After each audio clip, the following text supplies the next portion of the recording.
that's a big part of what feels inspiring to us is music as medicine, music as prayer, music as spellcasting, music as a way to create our reality.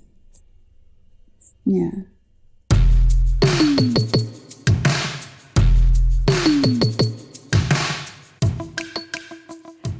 I'm Nikko Snyder, and this is Parenting Creative, a podcast that explores the places where creative life and parenting collide and all the magic and mess that ensues. In our inaugural season, we're delving into the creative lives of parents making art that ranges from theater and music to poetry, journalism, and craft. Our goal is to build community and connection for those living deep in the struggles of caring for others while at the same time prioritizing their own creative lives. If you'd like to hear more conversations about making art while parenting, please help grow our community by following Parenting Creative wherever you get your podcasts, leaving us a 5-star review with a few kind words, and visiting parentingcreative.com to sign up for our email newsletter. Today on Parenting Creative, I'm talking to musician Sally Titasey, who is a member of Oh Pray Tell, a stomp, clap, and vocal harmony-driven trio. Sally is based on Sinaiax territory in BC and is the parent of 2 school-age children. Oh Pray Tell is made up of Sally and her creative partners Betty Supple and Shayna Jones. On their website, they write about the project. 3-part harmonies grounded in banjo and stomp clap Cajun rhythms carry poetry, stories, and spoken word. Oh Pray Tell offers up an original, soulful sound influenced by gospel, rhythm and blues, roots music, and folk storytelling. With deep gratitude for the land, water, all beings, and the wisdom of our well ancestors, past and present, this is our humble offering. In my conversation with Sally, we explore giving yourself permission to prioritize creative life, even when you know that will take you away from your kids. We also talk about centering connection over perfection, homeschooling, Platonic life partners, using art to help children process and understand the world, making art with our children, creative process as a way to move through stuckness, songs as medicine, and reframing creativity as an offering to whoever needs to receive it. Here's my conversation with musician and parent Sally Titasey. Welcome to Parenting Creative, Sally. Thank you for joining me. Thanks for having me, Nikko. I would love to start with just hearing a little bit about yourself, your art, your life, your kind of place in the world. Would love to just learn a little bit more about you. Okay, well, maybe I just start by introducing myself to give a little context. My name's Sally Titasey, and I'm the daughter of Hilary Ford and Tinnis Titasey, and the granddaughter of Enid Bowie and Howland Ford, and Ina Mills and Henrik Titasey. And I am of, on my mum's side, English, Irish, Scottish, Western European heritage. And on my dad's side, Torres Strait Islander, which is Melanesian, Samoan, so Polynesian, Indonesian, and Malaysian. And I identify as a Torres Strait Islander, which is an Indigenous Australian. And also as a settler an uninvited guest and settler on Turtle Island in Sinaiax territory. And I am a parent of 2 kids. And I'm lots of different things, but I guess I'm coming here with my creative hat on, and there are lots of things I do in the world creatively, but the project that's taking the medium that's taking a lot of my focus lately is music. I have a music project that it's my heart work right now. And other work that I do in the world is I am a death doula. I'm interested in end-of-life support work, and I've been a baker for many years. So there's a few things. Yeah. Thank you for that picture of you and some of the things you love to do. I think one of the things that I would love to learn more about in this conversation generally is your musical life. So I know that your current project, Oh Pray Tell, is, I think, taking new shape is evolving, and that you've had some, I think, exciting opportunities over the last maybe couple years. So I'd love to get into that a little bit more. So maybe could you tell us a little bit more about that project? I'd love to hear a little bit more about Oh Pray Tell and how it's evolved over time and where it's at now. Yeah, sure. So Oh Pray Tell began, I've lost count, a few years ago now. I want to say maybe nine, almost 10 years ago, with my dear close friend and life partner, Beth Stupple. And she and I have sung together since we were teenagers and been in various music projects together. And we decided that we wanted to get rid of instrumentation, just bring it back to voices and rhythm, and to see what happens from there, to get back to the essence of why we both love to make music. And for both of us, I think the heart of it is harmonies, singing together and making harmonies. And so we began this very simple stomp clap project where we were just stomp clapping and singing. Eventually we brought in the banjo, which is a fairly new instrument to Betty, but we decided on that instrument because it was a newer instrument and we weren't going to fall into old styles or ways of playing that we had before. And so she and I were playing as Au Pray Tell for a number of years. And then I think it was probably 4 years ago now, we got an email from Shayna Jones, who is an embodied storyteller.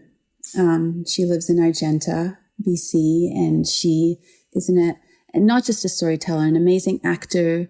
She's a musician. She's an amazing performer. And we got a message from her saying that she'd seen some of our work and felt really aligned with what we were doing, because in her work, she works with rhythm and voice a lot as well. And so felt really aligned with our style and invited us to get together with her at some point. And so we did get together. We met up in Caslow and spent a day at the Langham Theatre together, just vibing to see what would happen. And the chemistry was amazing. And I think that started our journey of the three of us just kind of falling in love with each other and the process that we'd begun. And so Shayna, we'd all meet up here and there over the next couple of years. And eventually we got to the point where it was feeling like not only was this project feeling really satisfying and fulfilling creatively, it was also feeling really just supportive to each of our lives. And so it was a year ago now, almost a year ago, that Shayna officially joined the band and made Au Pray Tell a trio. And so for the past year, we've been working with a new commitment together with this project, and that has given the project a new momentum. And we've received a few grants, which has been really helpful in funding us just to actually get together, because we all live in different places. We all have children, lives, and things that we need to coordinate. And so we've been able to get together and have residencies and do writing.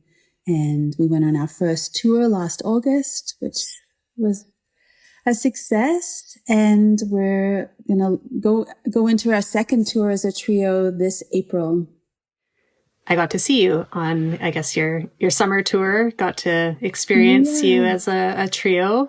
And that might have actually been the first time that I saw you perform live. So that is my experience of Au Pray Tell, is in its trio form.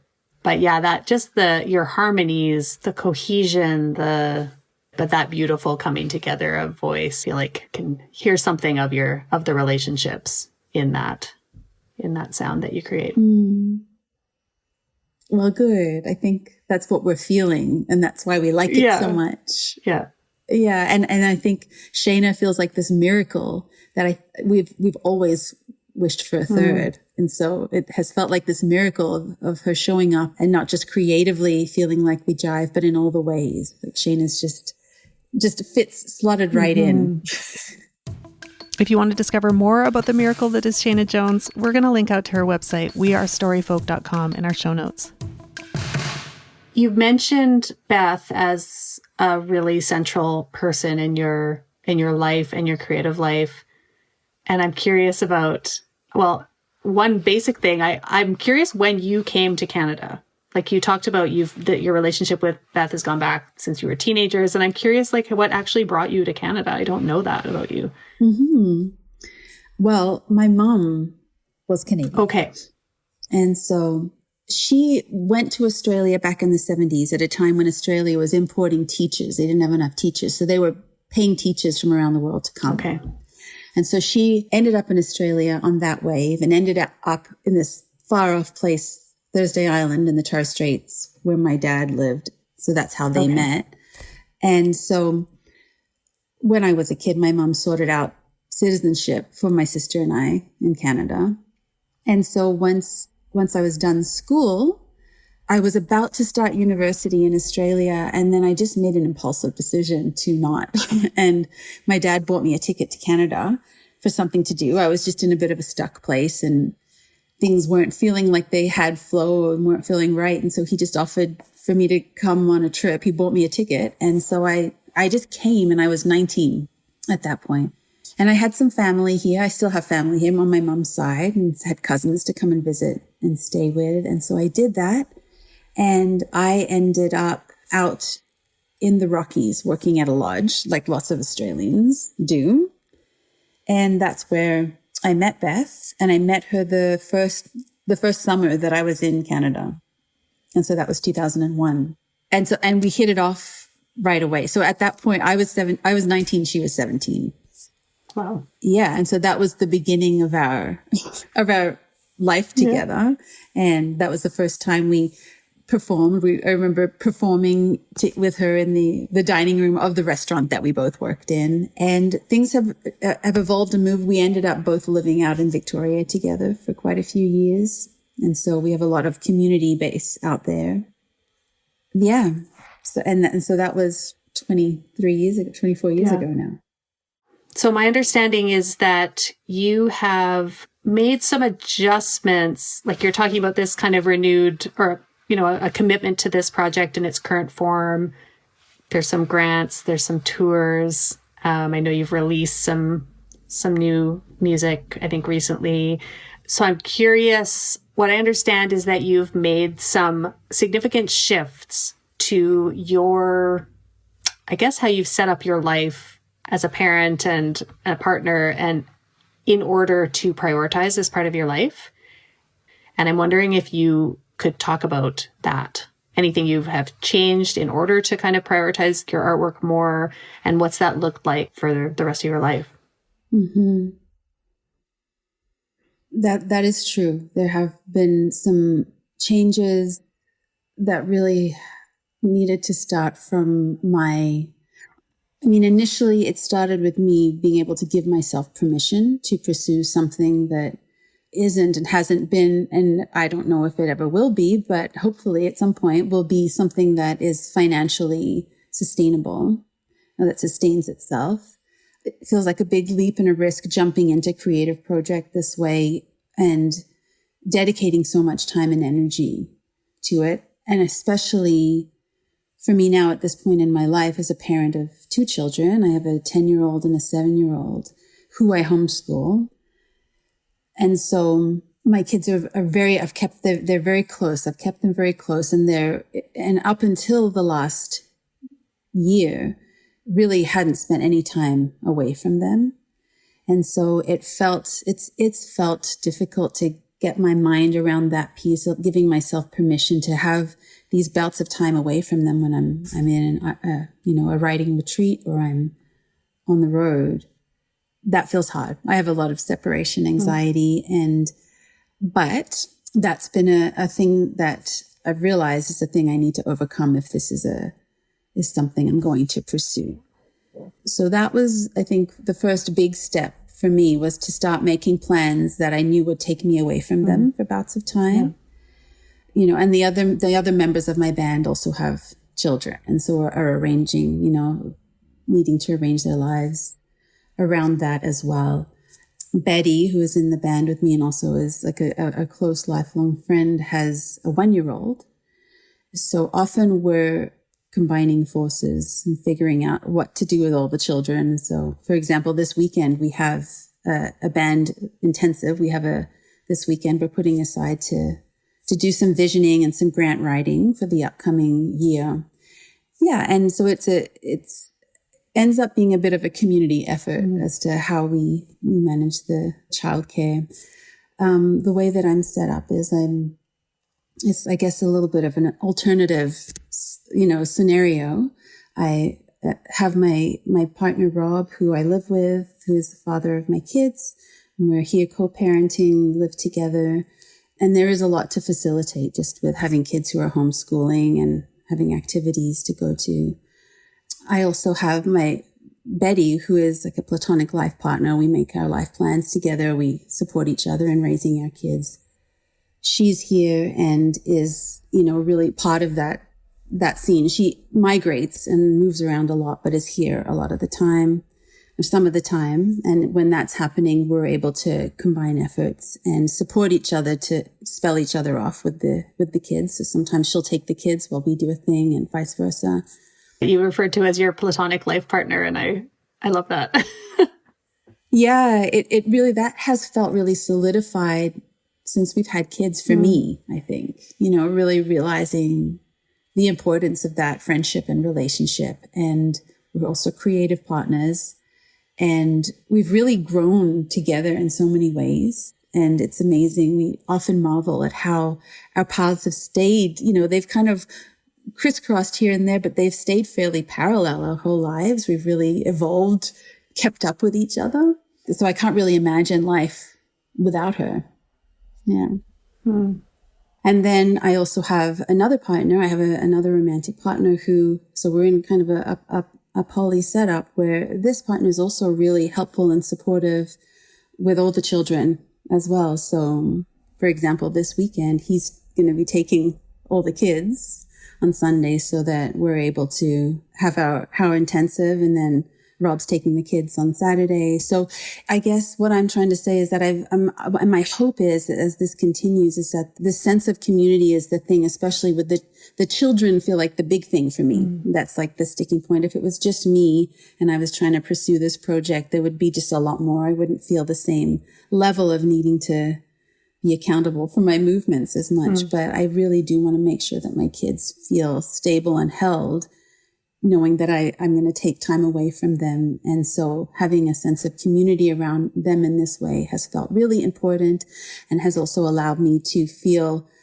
not burdened by that initial sense of guilt in being away from them. That was what I really felt at the beginning. I felt so guilty and like I wasn't being a good parent by not being with them all the time, and trying to reframe that for myself so that I can remember that it's, I want them to see me doing something, following a passion. I want them to see me in my artistry and in my creativity, and with the hope that they will see that demonstrated. And then that part of them is also something that's able to live without feeling burdened by, I don't know, socialized roles or these ideas we have of how we should be as parents and as partners.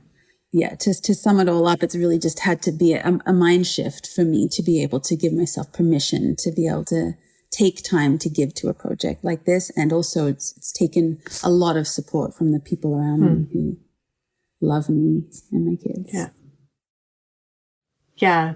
Thank you for touching on that idea of giving yourself permission to prioritize something other than your parenting role, or to have that be still a super central part of your life, and also wanting to model that for your children, that you are pursuing this passion and that is something that is important for us to be able to do. I was going to specifically ask you about that emotional journey, that guilt or shame or anxiety around that process. I don't know, you've already spoken to that a little bit. Is there anything more that you would want to add about that emotional journey for yourself? Yeah, I think part of the weight of that was being able to value creative process. It really wasn't something that I grew up valuing. It wasn't something that I think my parents necessarily valued, which makes sense. We were very working class and my parents worked really hard for what we had. We were never rich by any means. My parents were, working class, but we were never my sister and I were never wanting for anything. We were well taken care of in that way because my parents were hard workers. So there was this work ethic that was instilled in me, this idea that I'm as good as how hard I work, or I'm as good as how productive I am. And that somehow the things I needed to be doing needed to be tied to, my ability to make money. And of course that makes sense. We need to make money to be able to live and take care of ourselves. But it has felt difficult to get out of the mindset of needing to do the functional things, everything else before getting to do something creative in the day. The dishes need to be done before I can get to play my instrument. All the other things, everything else is prioritized over creative process. And that is really something that I'm still struggling with in my own mind, but have made a resolve to try to shift that for myself, because I would like that to sit differently for my kids. I would like them to really, really value their creativity. My kids they're so creative. They're creating all the time. And I do think it's true that, for me anyway, and maybe everybody, that having creative process and to be making things is a part of a good and fulfilling life for me. And I believe that to be true for my kids. And so I want them to be able to value creative process as an essential part of life. And there's, everything else around that also needs to happen, but so that we're able to hold that piece to make sure it does still happen, and that we do hold room and space for it. Mm-hmm. What I heard you say was that there wasn't necessarily a huge value placed on creative life for you growing up. So where do you think that came from in yourself? Has it always been there? Has that always been part of you? Definitely. I grew up for most of my young childhood, from 4 to about 12, I lived on a boat with my family, and my father was a fisherman, a crayfish fisherman. So we were migratory. We moved around with the crayfish, and it was quite isolated. We were often just out at sea, and there were some other boat kids around sometimes, or sometimes we'd be parked in town at the main island. But I spent a lot of time on my own with my sister and on my own. And so a good deal of my childhood was just spent reading and then making things. I was often just in my own little world, making songs, making poetry, writing. So that has always been there. I've just always loved to make things in all different ways. I love to cook. I love to bake. I love crafting and sewing and having a garden. And so for me, it just does feel like a big part of what gives me life and purpose is making things and creating things. I just want to take a second to thank you for tuning in. Parenting Creative is an independent Canadian podcast. If you like what you hear, please help us grow by taking a few moments to sign up for our email newsletter at parentingcreative.com and by following us on social media. We're at Parenting Creative on Instagram and Blue Sky.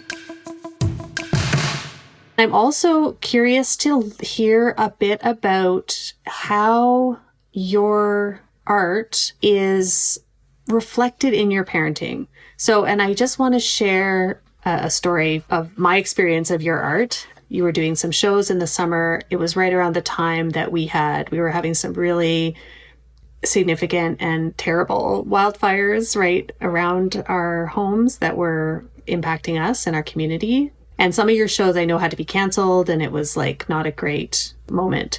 And thankfully one of your shows that you had right in our little community here went on, and I was able to come to that. And it was wonderful and a really important kind of community moment for me at a time when things were feeling rough in our community, and we were all dealing with this hard thing with the fires.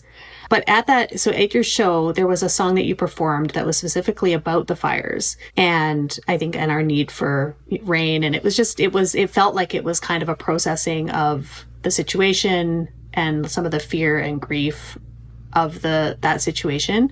And you mentioned that your children were involved with the creation of this song. And I would love to hear about that, because for me, and when you played the song, I basically just wept the whole time. And it was very there was a lot of grief, I think, that we were all processing. But what I'd love to hear from you is a little bit about I guess, using art or using your creative process and your music as a tool for parenting. Like, what I perceived was that you were using this creative process to help your children understand what was going on and process what was going on. And I thought that that was really powerful. Yeah, so that song, We Need the Rain, I actually had no hand in writing that song. Beth was here with her baby and my kids one day, and I needed to go out and run an errand. But that was exactly the thing that was happening. You know, we had just been indoors. It had been so smoky. Well, you know, everybody was inside with all their air purifiers on, and we were all just driving each other crazy, being stuck indoors. The kids couldn't go out to play. And so that was what was happening. The kids were inside. And so Betty started writing a song with them and invited them to join her in writing a song and giving some ideas for this song around, you know, what is it feeling like? What does this feel like that the fires are happening? What does it mean? And what's the prayer that we're saying around this? And so they spent some time writing. And so all the lyrics in the song were written by my kids. And when I got home, they showed me the song, and they basically then taught me and Shayna the song.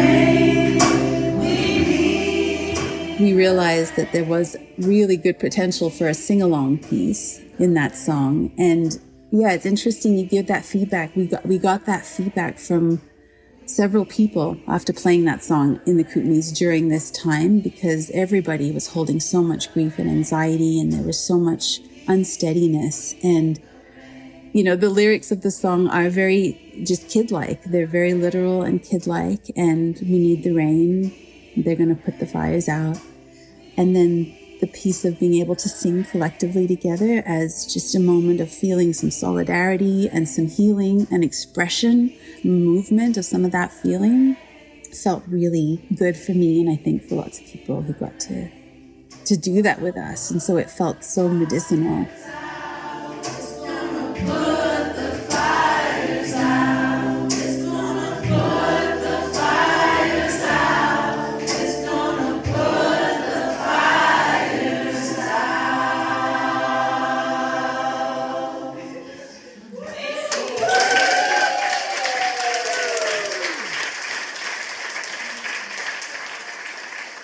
And it's true that we, as a trio, we do work with the idea of songs being tools, songs being medicine, songs being vessels for healing. And that mindset is often part of what our process is when we're creating songs. And so actually the very first song that the one and only song we have released as a trio sits in that place as well. And that's The Rain It Falls. And we wrote that song in a moment of stuckness. We were in our residency and there was an energetic block. We were together and there was a block, and something had happened, and the energy was jarring, and we weren't really knowing where to move. But we had just done a little workshop with Shayna, who we'd done some work on fables and storytelling. And within that workshop, we'd written out on this big piece of paper all of the words of wisdom we could think of, the little phrases or things that we use to tell our kids in moments when they're needing comfort or whatnot. And so we began singing this song to help ourselves get out of this stuck moment. And it turned into a song that we realized was for our children, and not just our children, but for ourselves. So that the premise of the song is just that it's okay. It actually might not be okay. The external circumstances might not be okay, but here we are in this moment, and how do we frame it for ourselves so that we're able to center and just figure out what the very next step is we need to take. You ain't got to worry, honey. As above, so below.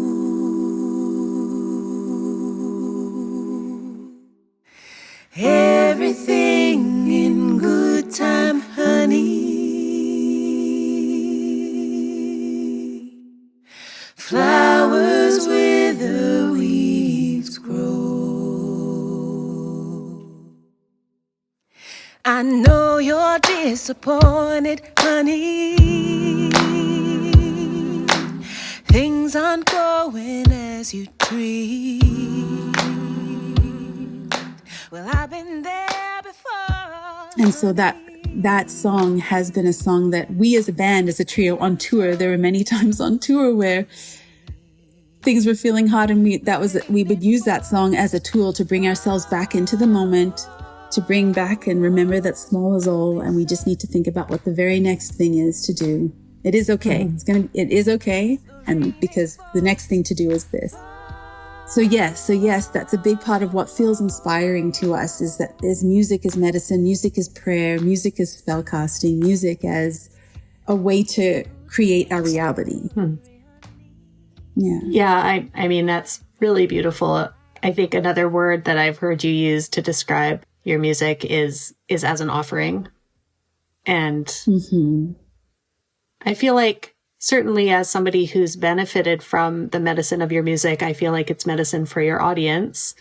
But also you've talked about the experience of needing to journey through like a stuck thing and being able to do that as a trio with this songwriting process.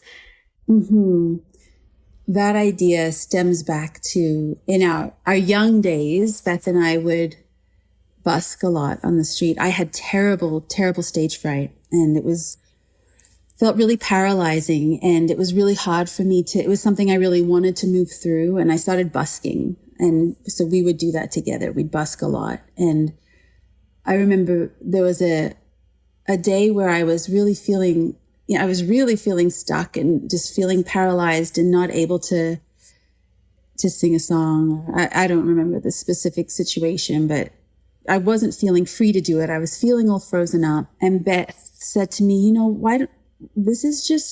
we're just offering a thing. People can receive it or not. And that really has stuck with me for the rest of my life in everything that I do, because I think I have a tendency to be a bit of a perfectionist in the things that I'm up to. And that really helps me just remember that I can come back to the reason why I'm doing anything. What is the point of it? And that framing is really helpful for me and feels generative when I'm doing something creative, for there to be a purpose, and that purpose be that it's a thing to offer up that could hopefully be helpful or beautiful or soothing or whatever it needs to be for whoever needs to receive it. And not everybody is going to want to or need to receive it. And that's okay. That's fine. But it's an offering for whoever does. And that feels like a really worthwhile reason to pursue something to me. Yeah. So it's a mantra that's really helpful for me in music, but in all the things I'm doing. You just referred to yourself as a bit of a perfectionist, and that this idea of offering of yourself and your work and your processes is helpful for that tendency. Perfectionism is definitely something that I have experienced as a barrier to creative practice. Totally. Yeah, me too. I think that probably is part of what added to my freeze back in the day, just worrying about the thing not being good enough or the thing not being worthwhile or formed perfectly enough. And I think that there's a lot more ease in that these days. It's still there. Definitely. It's a default mode that I can go into. But if I'm able to come back to this idea that we are just making an offering, and that song, We Need the Rain, I'm just realizing both the songs we've mentioned have the word rain in it. But the We Need the Rain song that was written by the kids, that felt like such a good example of that. It didn't need to be some kind of perfect songmanship. Right. That wasn't the purpose of what that was. The purpose of what that was for connection. And so that's one for me to come back to, you know, when I'm really getting into the details of something and thinking something's not good enough. What has happened for me in my life is that being preoccupied with something being good enough or perfect enough can compromise my connection with the people around me or with the thing I'm actually trying to do. And so that with this idea of the thing being an offering, but also coming back to just wanting to remember that in my heart, what I want is to prioritize connection, even though that may not be my default mode, but to be trying to remind myself of that every step of the way. I was just thinking a little bit more. You were talking about the process of writing The Rain It Falls. Sorry, is that what? Now I'm getting the two confused. The Rain It Falls. The process of writing that song and the message of that song. It's a great message for children to learn about hard times when things don't go our way, when things may not turn out as we hoped, being able to learn how to be with that and to move through that. So I just wanted to touch back on that because I think that's just such a crucial thing for kids to learn. That's not, my kids have a hard time with that. Yeah. It's also things I struggle with, like the idea of being adaptable, like letting go of just accepting disappointment and letting, when expectations are not met, radical acceptance of situations that are just really hard and, that we can't change. I think those are things that I hope my kids learn to be better at or start practicing to be better at from an earlier age than I have started. You said radical acceptance. What does that mean to you? Yeah, I guess I learned that term through DBT and kind of therapy, but coming to terms with a situation that you can't change, and when things are happening and it's really hard to accept that a certain thing is happening or someone's has done a thing or said a thing, you can't actually do anything about it and it's tearing you up inside.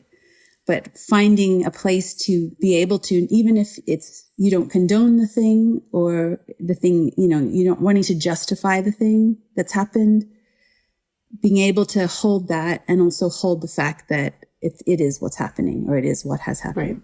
Does that make sense? Yeah.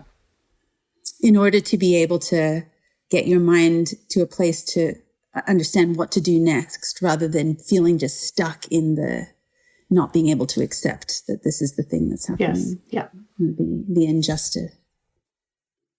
A quick note on DBT. If you're not familiar with it, it stands for dialectical behavioral therapy, which is a type of psychotherapy that teaches people to accept their thoughts, feelings, and behaviors, and the techniques to change them.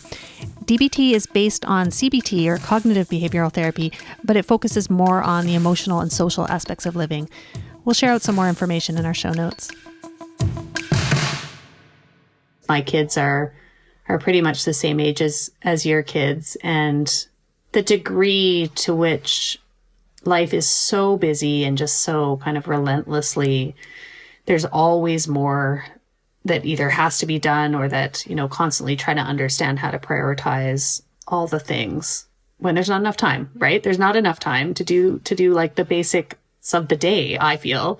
And yet I'm also trying to find ways of prioritizing creative life, prioritizing kind of like myself, my wholeness. And it maybe is just a time of life thing, but I resist that. I don't want to sacrifice kind of my whole personhood for this time of life. I guess I'm just really resistant to that. I feel resistant to that too. And I think it's easier for me to identify that. Yeah, no, this feels true. Like the start of it being easier for me to identify was just that not wanting to demonstrate that for my kids. And it also comes up, I notice, in just how I spend time with them when we're at home, because we homeschool and our lives are set up so that we're just around each other a lot of the time. I haven't been very good at making clear this is when we're hanging out time, where we're having quality time together. We're just kind of around each other all the time. And I'm often busy doing my things amidst giving them attention or, making them lunch. And when I'm able to quiet the noise and actually just be with them and be creating with them, it feels so good. And that is something I want to remind myself is that it's kind of like two birds with one stone. I can have time, really like quality and deep connected time with them while also doing what I feel like doing. They're old enough now that we can be having a really satisfying creative time together, whether that be making up dances or writing songs or painting together. I can really enjoy the activities that we're doing, and it can also just feel really quality and connected. And so that's one that I'm starting to feel excited about, this idea of me and of the kids and I having a collective creative process together. What can we make and what can we do together and sink into? And it's not one that I feel like I've fully implemented yet. It's still at the beginnings of needing to remind myself that that's something I want to prioritize, is just having time together in that way, because I am just such a buzzy around getting things done kind of person. And that just isn't what I want to be demonstrating to them all the time. And I also just want them to feel that kind of closeness with me. Day to day, what do you find really works for you or gets in your way? Yeah. Something that works for me now, something that's different now to before I had kids, was I was such a night owl. That was when a lot of my creative juices would want to flow. And I just can't actually stay up really late now and then also get up and be a functioning human at a good hour the next day.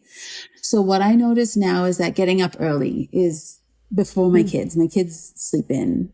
And so if I'm able to get up and have a couple of hours before they get up, that is great. And even if I'm not being creative necessarily, but if I'm able to get up, exercise a bit and do some writing and just have some quiet time to center myself, that really sets me up for a good day.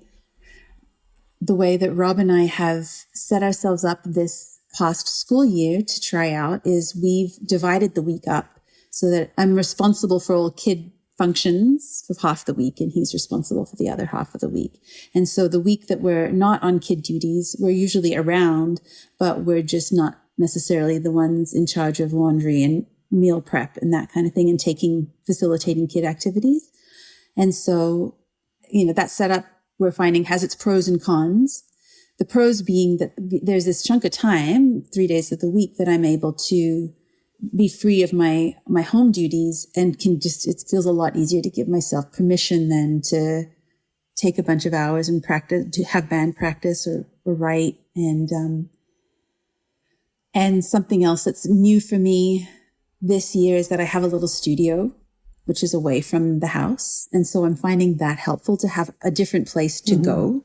And so I enter into this other place and there just aren't the same distractions as there are at home. There just are always things to do at home. And because of my mind, my brain and my personality, those are really distracting and preoccupying for me if I'm trying to sink into a creative space, if I haven't folded the laundry or done the dishes, whatever. So if I'm away from that, it's much easier for me to drop in. And so I have a couple of days of the week where I'm able to create my schedule. Like this is one of my days, for example, where I'm able to do this kind of thing.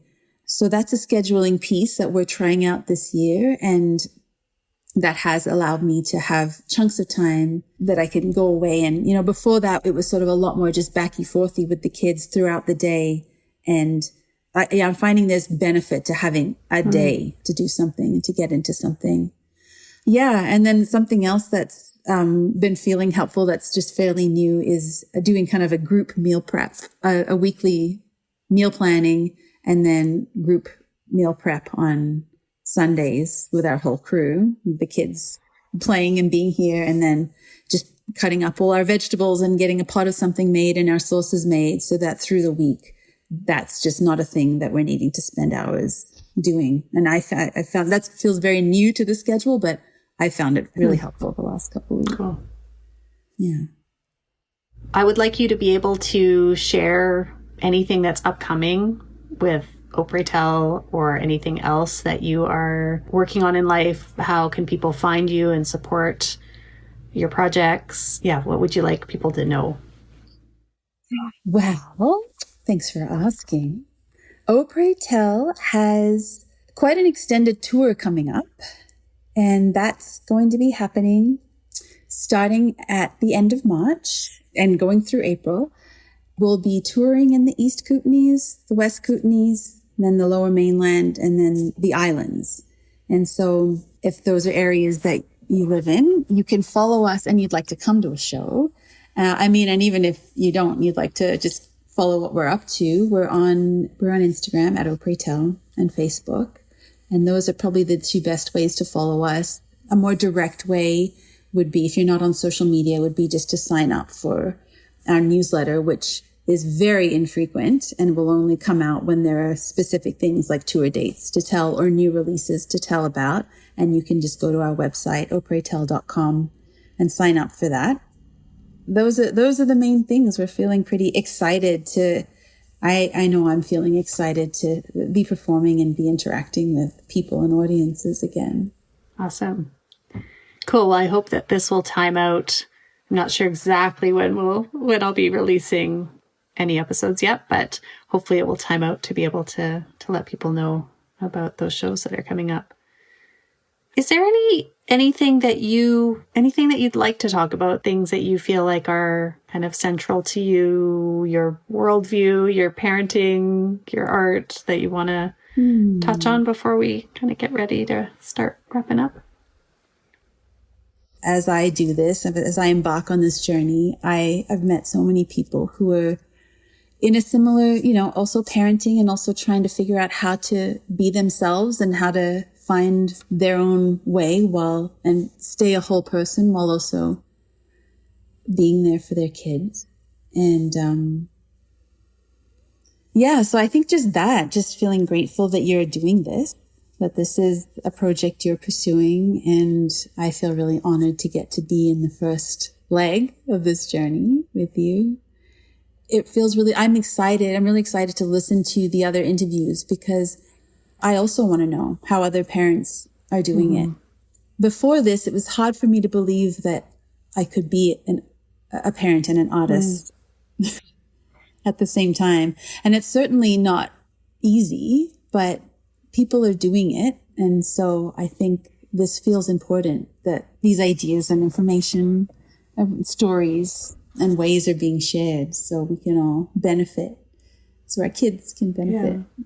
Oh, well, thank you for those kind words, and thank you for agreeing to have this conversation and join me. This really is the first leg of this project, and I don't know exactly where this is headed or how things will evolve, but it's really wonderful to get an excuse to talk to you and to be able to have these conversations with other people that really are. There's a lot of common ground that I'm hearing in people's experience, but also like just a lot of different approaches and ways of trying and ways of learning and ways of being that I'm hoping will inspire more conversation and be hopefully a support and an inspiration and a community. I'm hoping that this will over time build some community as well. So thank you, Sally. Yeah, thanks, Nikko.